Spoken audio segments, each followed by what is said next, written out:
परमात्मा का स्वरूप, इसकी स्थिति, ये अब श्रवण करेंगे। इसमें सर्वप्रथम श्री वशिष्ठ जी महाराज ने, प्रभु श्री राम से श्री वशिष्ठ जी महाराज कह रहे हैं, श्री राम आप उत्पत्ति प्रकरण के अनंतर इस स्थिति प्रकरण को श्रवण करो, जो जान लिए जाने पर ज्ञान प्रदान करने वाला, निर्वाण मोक्ष प्रदान करने वाला। ये पूरा संसार, जैसे कि पहले अनेक बार भगवान वशिष्ठ जी ने बताया कि परमात्मा से प्रकट होने के कारण परमात्मा स्वरूप है। ये परमात्मा का अभिन्न अंग है। जैसे जल में उसकी लहरें अलग अलग होने पर जल स्वरूप ही है, ऐसे ही परमात्मा में ये संसार प्रकट होने पे परमात्मा स्वरूप है। इस क्रम के अंदर श्री वशिष्ठ जी महाराज यहाँ पर कहते हैं कि जैसे जगत रूपी चित्रलिखित उद्यान की तरह ये सारा का सारा संसार फूला हुआ है। चित्र में, फोटो में एक बाग बगीचा दिखाया जाए, बड़ा सुंदर फूला हुआ, हर चीज़ सुंदर सुंदर व्यवस्थित तस्वीर के अंदर दिखती है। ऐसे ही यहाँ भी इस संसार में भी सब कुछ व्यवस्थित दिखता है, एक चित्र के जैसा सुंदर दिखता है, फूला हुआ बड़ा अच्छा सा दिखता है। परंतु चित्र में कितना भी बढ़िया बगीचा दिखे, लेकिन वो वास्तविक नहीं है, चित्र है, उसमें खुशबू नहीं है, उसमें फल दिखते हैं, फल नहीं है, फूल दिखते हैं, फूल नहीं है, वास्तविक नहीं है, खुशबू नहीं है। ऐसे ही ये संसार दिख रहा है, इसमें सुगंध नहीं है, अर्थात ये वास्तविक सत्य नहीं है। कोई कह दे कि नहीं इसमें तो अच्छी चीज़ दिख रही है, सुगंधित है, ये तो बढ़िया है, रसमयी दिख रहा है, उसमें चित्र वाले बगीचे में तो रस दिखता नहीं है, तो ये तो बड़ा रसमयी है, इसमें तो सुख दुख सारे रस है इसके अंदर। तो इसके लिए यहाँ वशिष्ठ जी महाराज ने कही कि रसमयी दिख रहा है परंतु रसमयी है नहीं। क्यों? क्योंकि आखिर में, अंत में ये रस भी नीरस है, ये रस भी रस रूप में नहीं है, विकृति रूप में है। यानी कि रस मधुरी लगता रहे तब तो रस है, संसार अच्छा ही लगता रहे, संसार सुख ही देता रहे तब तो ये अच्छा है, सरस है, परंतु परिणाम में दुखदायी है, परिणाम में मिथ्या सिद्ध होता है।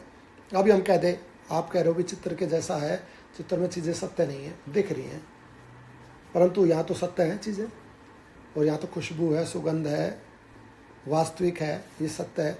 तो इसमें कहा कि नहीं, दिख रही हैं लेकिन परिणाम में असत्य सिद्ध होंगी, सत्य सिद्ध नहीं होंगी, परिणाम में कटु सिद्ध होंगी, कड़वी सिद्ध होंगी। इसलिए जितने भी हमें अनुभव होते हैं संसार के, वो दुखद होते हैं, कटु होते हैं, कड़वे होते हैं। तो जो ये कह रहा है कि ये मीठा है, रसमयी है या अच्छा है, या शाश्वत और बुद्धिमान नहीं है।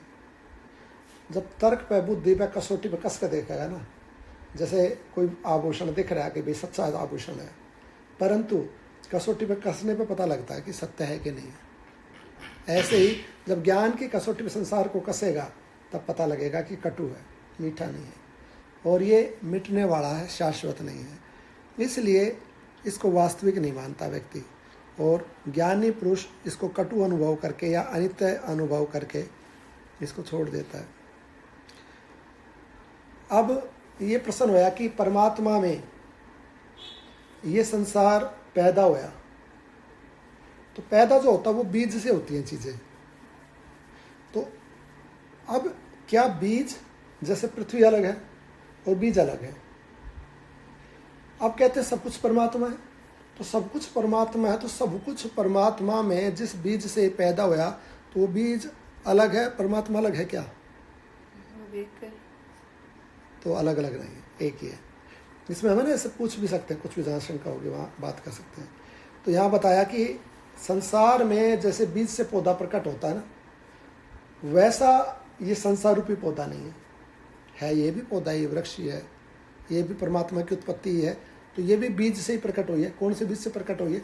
परमात्मा ने विचार किया या संकल्प किया, तो परमात्मा के संकल्प रूपी बीज से सृष्टि प्रकट हुई है। परंतु जैसे इस संसार में बीज से सृष्टि प्रकट होती है, बीज अलग होता है, पानी अलग होता है, पृथ्वी अलग होती है, ऐसा नहीं है। इस सृष्टि के प्राकट्य में बीज भी परमात्मा है, भूमि भी परमात्मा है, पानी भी परमात्मा है, और जो संसार पैदा हो गया है ना, वो भी परमात्मा ही है। उस बीज से प्रकट होने वाला पौधा या सृष्टि, उसमें क्या होता है कि बीज से अंकुर पैदा होता है, अंकुर पैदा होता है, फिर उससे तना, फिर पेड़ बन जाता है, फिर फल फूल लगते, फल लगता है, लेकिन बीज नहीं रहता, बीज नष्ट हो जाता है। लेकिन यहाँ पर ऐसा नहीं है। परमात्मा से जब सृष्टि पैदा होगी तो परमात्मा नष्ट नहीं होगा, परमात्मा जो का त्यों रहता है, और परमात्मा से ये सृष्टि पैदा हो जाती है, किसी सहकारी कारण से नहीं, मतलब कोई हेल्प नहीं करता है, बस परमात्मा ही है। जैसे हमने ही विचार करा तो हमारे मन में ही चीज़ें पैदा होगी। जैसे हमने स्वप्न में देखना चाहा, संकल्प किया, तो स्वप्न में ही संसार दृश्य पैदा हो गया। कोई दूसरा कारण नहीं है, सहकारी कारण नहीं है, किसी ने हेल्प नहीं किया, बस हम ही प्रकट कर देते हैं। ऐसे ही परमात्मा में ये सब कुछ प्रकट हो जाता है। जब काम कर्म वासना आदि के भावों के साथ इस दृश्य प्रपंच का उपशम हो जाता है, तब जगत का अत्यंत अभाव होता है। अब ये प्रश्न होया कि ठीक है, पैदा हो गया तो ये क्या रहेगा ऐसा ही, कब तक रहेगा, और अगर नहीं रहेगा तो मिटेगा कैसे, उसका क्या तरीका है। तो उसमें भगवान वशिष्ठ जी ने यहाँ बताया कि जब कामना और कर्म वासना, एक तो है क्या होता है, कर्म किससे होते हैं, वासनाओं से।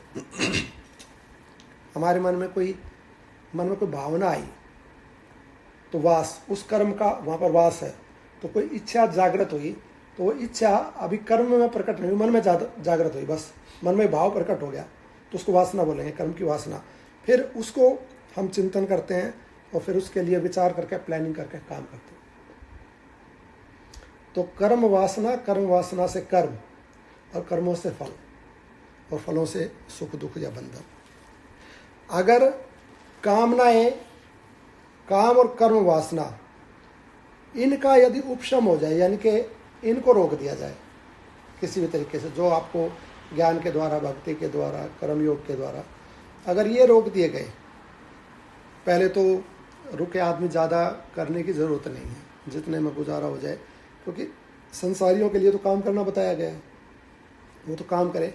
ज्ञानी व्यक्ति कोई भी उद्देश्य रखकर मन में ऐसा नया संकल्प लेकर कर्म प्रारंभ नहीं करे, जो प्रारब्ध के अनुसार उसके जीवन में घटित हो रहा है उसको करता चला जाए, और उसमें किसी भी प्रकार की कामना नहीं रखे कि इससे मेरे को लाभ मिले, सुख मिले, नाम मिले, प्रतिष्ठा मिले। कोई भी ऐसी कामना, इच्छा, उद्देश्य नहीं रखे, बस कर्तव्य मात्र कर दे। तो कर्तव्य मात्र करता जाए, नए संकल्प करे नहीं, नए प्रारंभ करे नहीं। इस प्रकार से क्या होगा कि जो हमारे पूर्व के पीछे संचित कर्म है ना, जो हमें, जिनका वास है, वे जो हमने पीछे किए, वे वासना के रूप में, एक एनर्जी के रूप में हमारे अंदर है, और वो एनर्जी एक्टिवेट होती है, और वो एनर्जी ही वासना के रूप में हमें प्रेरित करती है कि इस कार्य को कर, वहाँ जा, बिजनेस कर, या उससे मिल, ये करना, वो करना। तो वो एनर्जी या वो वासना भाव के रूप में, इच्छा के रूप में प्रकट होती है, वो हमें संसार में लगा देती है। अब क्या करना है, वे तो जो हमने पीछे कर रखे वो तो हम लगाएंगे, उन कामों में, वो तो प्रारंभ है हमारा, तो वो हमें, कोई लोग आ जाएगा या हमें कहीं जाना पड़ जाएगा, उनके वेश से या उनके शक्ति से प्रेरित होकर हम करते रहेंगे, लेकिन नई नई इच्छाएं नहीं करनी है, नए प्रारंभ नहीं करने हैं, बस कराया खत्म। जैसे भाई जिसका जो देना था ले भाई तेरा चुका दिया, तू अपने घर में अपने घर। इस तरीके से इस रीति से काम करता जाएगा तो वासनाएं, पुराने संस्कार या हमारा प्रारब्ध जो डिपॉजिट है खत्म होता चला जाएगा धीरे धीरे, और नया हम कर नहीं रहे, तो उससे हमारा संचित कर्म नष्ट हो जाएगा।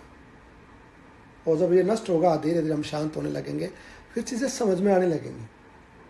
फिर ये संसार के रूप में नहीं दिखेगा, क्योंकि अब हम नया करते नहीं है, बस भगवान से जुड़े हुए हैं, भजन करते जा रहे हैं, तो ये संसार फिर भगवान के रूप में दिखना प्रारंभ हो जाएगा। जब तक हम संसार को सत्य मानकर कर्म करेंगे कि संसार सत्य है, रुपया पैसा सत्य है, ये हम जो रिश्तेदारी हमारी, ये रिश्तेदारी संबंध सत्य है, या ये लेना देना, कहीं आना जाना, व्यवहार सत्य है। जब तक इसको सत्य मान के करते रहेंगे तब तक संसार रहेगा, दृश्य रहेगा। दृश्य मतलब संसार। जब हम इसको सत्य नहीं मानेंगे, इसको महत्व नहीं देंगे, हम कहेंगे नहीं ये सत्य नहीं है, क्योंकि ऐसा ही हम जब देखते भी हैं अपने ज्ञान के अनुसार, शास्त्र के अनुसार, तो ये सत्य नहीं होता, ये नष्ट हो जाता है, बदल जाता है, बिगड़ने वाला है। तो उस अनुभव के अनुसार, शास्त्र के अनुसार, संतों के अनुसार ये बात पहले हम मान लें कि संसार सत्य नहीं है। तो अब नया प्रारंभ करना छोड़ दिया, अब नया नहीं करता। जो कुछ हो रहा है उसके द्वारा धीरे धीरे बस उसको निपटा रहा है एक तरीके से। तो जब इस तरीके से नया कर्म नहीं करेगा तो उसका प्रभाव क्या होगा? उसकी मान्यता पहले जो संसार के लिए थी कि संसार सत्य है, अब उसकी मान्यता क्या होगी? संसार सत्य नहीं है। तो कौन सत्य है? परमात्मा सत्य है। तो उसका झुकाव परमात्मा की तरफ हो गया। परमात्मा की तरफ झुकाव होने से, परमात्मा को सत्य मानने से संसार विलीन होने लगेगा, संसार ठहरेगा नहीं। फिर हम मान रहे थे पहले भाई हमारे रिलेशन सत्य है, नहीं है। हम मान रहे थे रुपया पैसा सत्य है, नहीं है। कब तक साथ जाएगा? तब तक है, यहीं तक है। यहाँ भी छोड़ जाता है, लॉस पर हो जाता आदमी को, पैसा नहीं रहता पास में। हम कहते हैं स्वास्थ्य सत्य है, इस देह के रहते तो स्वास्थ्य नहीं रहता, बीमार पड़ जाते हैं। कोई कहे भाई शरीर सत्य है, शरीर भी नष्ट हो जाता है। अब वो कह रहे हैं, अब मान लिया है कि नहीं ये सत्य नहीं है, रुपया पैसा व्यवहार शरीर सत्य नहीं है, परमात्मा सत्य है, आत्मा सत्य है। तो अब आत्मा का चिंतन करता है, अब आत्मा के बारे में विचार करता है, अब आत्मा के लिए कार्य करता है। तो पहले रुपये पैसे को, संसार को सत्य मान के जी रहा था, अब उसका मूल्य, उसका महत्व छोड़ दिया, और उसका महत्व कम होने से सब भगवान का महत्व बढ़ गया। तो दृश्य जैसे गलने लगेगा, जैसे डिजोल्व होने लगेगा दृश्य, तो उसकी जगह क्या आ जाएगा? तो भगवान प्रकट होने लगेगा, परमात्मा भाव प्रकट होने लगेगा। एक मिनट। हाँ, कर्म करे बिना तो मनुष्य रह नहीं सकता, फिर रहेगा किस तरह बिना कर्म करे? हाँ, कर्म करना है, सिर्फ वो कर्म करना है जो हमें प्रारब्ध दे देगा। जैसे अब हम बैठे हैं यहाँ आराम से, और एक गेस्ट आ गया बाहर से। अब हमें कोई चाय पानी की कोई ज़रूरत नहीं, हम आराम से बैठे हैं खूब। लेकिन गेस्ट आ गया तो अपने आप आया, हमने बुलाया नहीं, प्रारब्ध के अनुसार आ गया वो। अब उठना पड़ेगा, उठ के उसको चाय पानी देनी पड़ेगी। या मानो बहुत सारे लोग आ गए और वो ये कथा भी नहीं सुनना चाहते, वो कहते भाई हमारे काम जरूरी है, हमारे कोई प्रॉब्लम है या हमारे कार्य, पहले हमारी समस्या का समाधान करो, तो हम कथा बंद कर देंगे। तो ये कर्म हो रहा है, हमने जानबूझ के वहाँ कथा नहीं बंद करी है, हम जानबूझ के पानी पीने के लिए, चाय पीने के लिए नहीं उठे हैं। ऐसे ही हमारे जीवन में कर्म आएगा, हमारे जीवन में कार्य आएंगे। वो जो कार्य आए उनको कर दो। जैसे अभी गेस्ट आया, हमने उसके लिए चाय पानी भी पिला दी, उसकी बात भी सुन ली, हमने कथा बंद कर दी। तो कोई इसमें ना हमारा लाभ है ना हानि है, बस जो सामने आ गया वो कर दिया हमने। तो ये तो है कर्म का होना। और एक अब हम कहे भाई बस बतेरा 10 मिनट बहुत होगी, बंद करो इसको, काम भी कोई है नहीं, अब हम चाय पियेंगे, अब हम तो टीवी देखेंगे, हम तो न्यूज़ देखेंगे, अब हम तो वो बात करेंगे, वो हो गया कर्म का करना। तो कर्म का करना और कर्म का होना दो अलग अलग बातें हैं। तो कर्म तो होगा, जब तक देह है तब तो सांस का लेना भी कर्म है, सांस तो लेगा ही, भोजन तो करेगा ही, सोएगा जागेगा ही, तो कर्म ही है। तो ये नेचुरल कर्म है, ये नेचुरल कर्म है। दूसरे अपने आप जो हमारे जीवन में आ गए व्यक्ति या परिस्थितियाँ, वे नेचुरल हैं, वे भी स्वाभाविक हैं।